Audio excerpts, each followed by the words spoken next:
जब से भारत पाकिस्तान के बीच तनाव अपने चरम पर पहुंचा है, अमेरिका का रुख भी भारत के लिए अनजान पहेली बना हुआ है। पहलगाम आतंकी हमले के बाद सबसे पहले ट्रंप ने पाकिस्तान को सबक सिखाने के लिए भारत का साथ देने का दावा किया। फिर जब भारत ने पाकिस्तान पर दनादन हमला करके उसे घुटनों पर लाया, तो ट्रंप ने इस बात का श्रेय भी ले लिया कि उन्होंने भारत पाकिस्तान के बीच में युद्ध विराम करवा दिया। लेकिन जब ट्रंप के बयान का भारत में विरोध हुआ, तो ट्रंप ने खुद अपने बयान से पल्ला झाड़ लिया। ट्रंप अब कह रहे हैं कि मैंने मध्यस्थता तो नहीं कराई, लेकिन भारत पाकिस्तान के बीच शांति लाने में मदद की है। I don't want to say I did, but I sure as hell helped settle the problem between Pakistan and India last week, which was getting more and more hostile. Trump लगातार अपने बयानों से पलट रहे हैं। कभी कह रहे हैं कि पाकिस्तान को सबक सिखाओ क्योंकि भारतीय नागरिक बहुत अच्छे हैं, तो कभी कह रहे हैं कि मैंने मध्यस्थता करवाकर युद्ध रुकवा दिया। ट्रंप आगे भी पलटेंगे कि नहीं, इसकी भी कोई गारंटी नहीं है। लेकिन जिस तरह से ट्रंप ने बयान देकर भारत और पाकिस्तान को एक तराजू में तोलने की कोशिश की और ये कहा कि हम भारत पाकिस्तान दोनों के साथ व्यापार करना चाहते हैं, तो उससे ट्रंप की चौधराहट की कलाई खुल गई और जो बची खुची कसर रही वो प्रधानमंत्री नरेंद्र मोदी ने पूरी कर दी। प्रधानमंत्री नरेंद्र मोदी ने किसी का नाम तो नहीं लिया, लेकिन साफ सपाट और दो टूक शब्दों में ये जरूर कह दिया कि भारत को किसी की मध्यस्थता की जरूरत नहीं और पाकिस्तान से भारत खुद बात करेगा और बात पीओके और आतंकवाद पर होगी। विश्व समुदाय को भी कहूंगा, हमारी घोषित नीति रही है, अगर पाकिस्तान से बात होगी तो टेररिज्म पर ही होगी। अगर पाकिस्तान से बात होगी तो पाक ऑक्युपाइड कश्मीर पीओके उस पर ही होगी। जो ट्रंप भारतीय सेना के शौर्य और पराक्रम को छिपाकर युद्ध विराम का श्रेय लेकर दुनिया को अपनी दादागिरी दिखाना चाहते थे, वो ट्रंप भारत सरकार के बयान के बाद अब ऐसी पलटी मार रहे हैं जिसकी खींच कल पूरी दुनिया ने देखी। ट्रंप ने एप्पल के सीईओ टिम कुक से कहा कि वो भारत में आईफोन का प्रोडक्शन ना करें, आईफोन बनाने के लिए भारत में कारखाने ना लगाएं। आप अमेरिकी लोगों के बारे में सोचें, भारत खुद अपना देख लेगा। ट्रंप के इस बयान से लगता है कि ट्रंप की भारत के व्यापार पर बुरी नजर है। उनके इस बयान को धमकी के तौर पर भी देखा जा रहा है। हालांकि भारत सरकार की तरफ से इस पर कोई बयान सामने नहीं आया है, लेकिन ट्रंप के बदलते रुख से भारत को दो सबक जरूर मिले हैं। पहला सबक कि भारत को दोस्त और व्यापारिक साझेदार में फर्क समझना होगा और दूसरा सबक कि भारत को आगे इतिहास से सबक लेकर अपने मित्र राष्ट्रों के साथ संबंध और मजबूत करने होंगे। Talks with Pakistan. I think the Prime Minister made it very clear that the only talks with Pakistan will be on terror. That Pakistan has a list of terrorists who need to be handed over. They have to shut down the terrorist infrastructure. They know what to do. Bharat ये अच्छी तरह जान चुका है कि अमेरिकी राष्ट्रपति Donald Trump का पूरा ध्यान फिलहाल पैसे कमाने पर है। ट्रंप अमेरिकी हथियार दुनिया भर में बेचना चाहते हैं। भारत विरोधी तुर्की को हवा से हवा में मार करने वाली मिसाइल M120C8 और एमराम की बिक्री को मंजूरी देकर ट्रंप ने अपने मंसूबे साफ कर दिए हैं कि अमेरिका अपने फायदे के लिए किसी भी हद तक जा सकता है। ट्रंप ने कतर का दौरा भी इसी मकसद से किया है।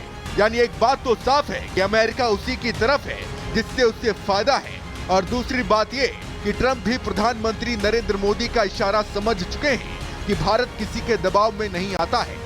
Bureau report, Republic Bharat.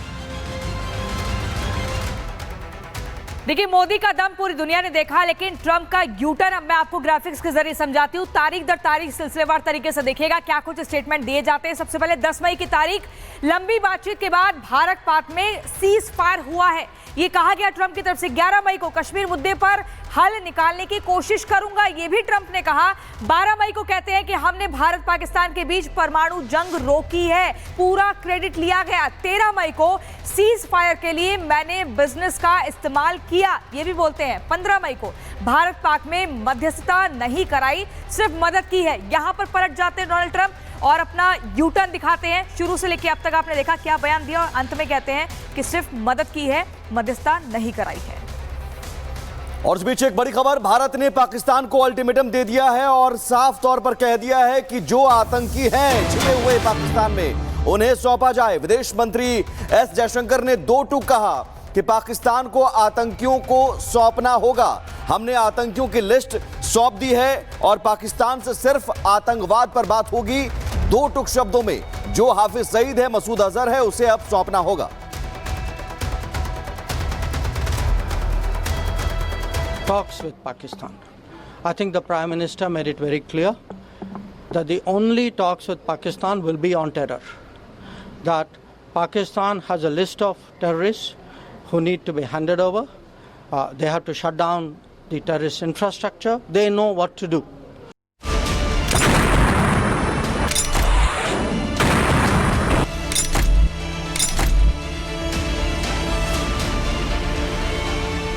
जिस आतंकी और मोस्ट वांटेड मसूद अजहर पर पाकिस्तान सरकार मेहरबान है, भारत की एयर स्ट्राइक में मसूद का परिवार मारा गया तो शहबाज सरकार ने उस आतंकी को 14 करोड़ का मुआवजा देने का ऐलान किया।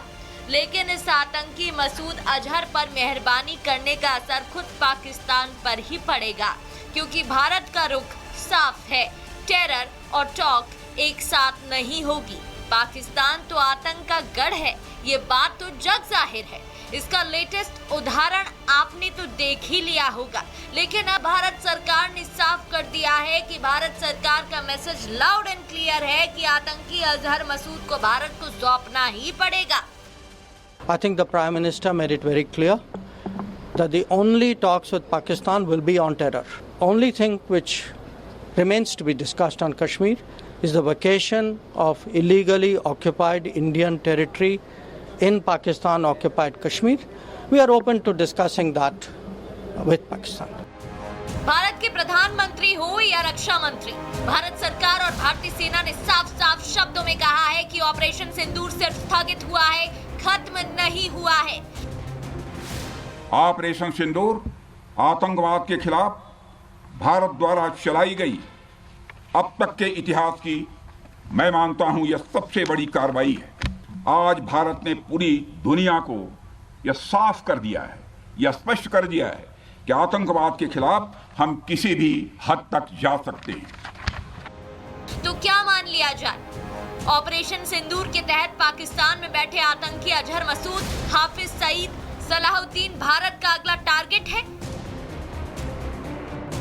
एक ऑपरेशन भारत ने पाकिस्तान के खिलाफ किया और एक ऑपरेशन भारत में चल रहा है जिसका नाम है ऑपरेशन केलर, जिसके तहत घाटी में बैठे आतंकियों को जहन्नुम पहुंचाया जा रहा है।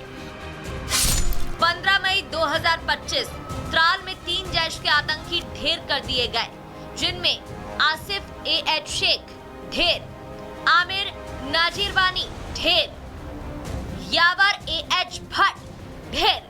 ये तीनों आतंकी जैश ए मोहम्मद से जुड़े थे। तो वहीं 13 मई 2025 को शोपिया में 3 आतंकी ढेर किए गए, जिसमें लश्कर ए तैयबा का operational chief commander Shahid Ahmad Kutte के साथ साथ आमिर अहमद डार, अदनान शफी डार ढेर कर दिए गए।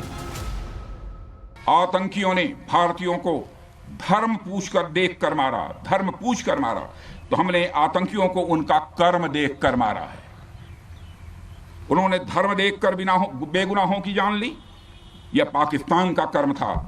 हमने कर्म देखकर उनका खात्मा किया, यह हमारा भारतीय धर्म है। भारत आतंक का सफाया तो कर रहा है, लेकिन भारत का रुख साफ है कि पाकिस्तान से बात होगी तो सिर्फ और सिर्फ आतंकवाद और POK को लेकर होगी।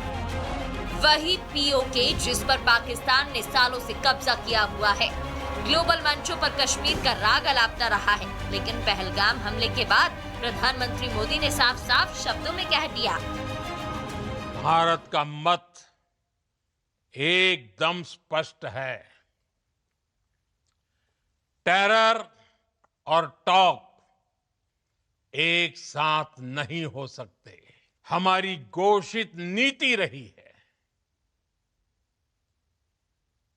अगर पाकिस्तान से बात होगी तो टेररिज्म पर ही होगी।